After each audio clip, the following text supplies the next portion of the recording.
Откако се роди мојата керкичка Амила, јас повеќе не сум истиот човек. Ја изгубив присебноста. Катаден не можам го гледам своето сега веќе 2-годишно дете, кое ниту зборува, ниту ме разпознава мене, мајка си и братчето. Таа е како цвеќе кое ние го негуваме. Вака ја почнува својата исповед Бајрам Несимовски од Дебар, според кого лекарска грешка е причина за состојбата во која се наоѓа девојчето. Се започна вели на 26.12.2018, кога при последниот преглед пред породување, матичниот лекар која водеше уредната бременност на сопругата, ни кажа веднаш да заминеме во Струшката општа болница, бидејќи папочната врвца се замотала околу вратот на бебенцето. Тогаш вели за прв пат се сретнав со гинекологот доктор Мухамет Асани, која прими сопругата. Му дадов 6200 денари за некое апче за полесно породување и повеќе не го видов со часови, раскажува Бајрам. Му кажа што е проблемот, тој ми рече, вашиот доктор ништо не знае, немој да се секираш. Малата цига со папасната врска.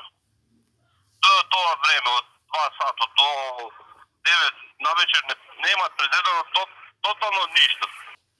И кога тато беше можам 39 по 15 за 10, излезе надвор, ми ги врати парите, се тресеше како некој убиец ако имате видено некаде побегат.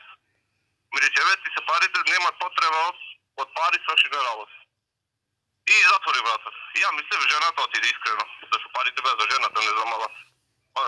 Мисла парите за апчето. Од моментот на раѓањето на малечката, Несимовски тврда дека се по болници. Причината за здравствената состојба на бебето им ја откриле лекарите од Скопскиот клинички центар. По пораѓањето, бебето не заплакало 45 минути, затоа што папочната врвка била одмотана околу вратот, им објасниле лекарите. Предизвикана асфиксија. Задавена е. Поставена пред кислород. Тоа го имам и на документи. Ја 2-7 јули бе заземав историјат за малата што се дешавало од 2 до 10 вечер, за да продолжам со понатамошно лекување или тужење. Тој документ не ми е доставен уште. Така, во каква состојба е малото? Само што диши.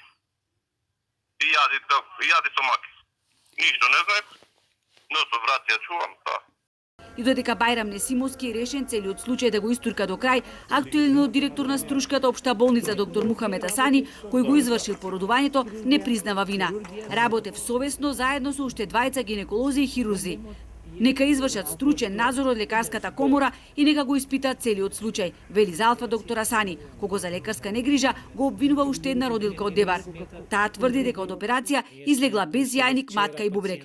И за овој случај доктор Асани не чувствува вина. Напротив, вели дека на родилката и го спасил животот.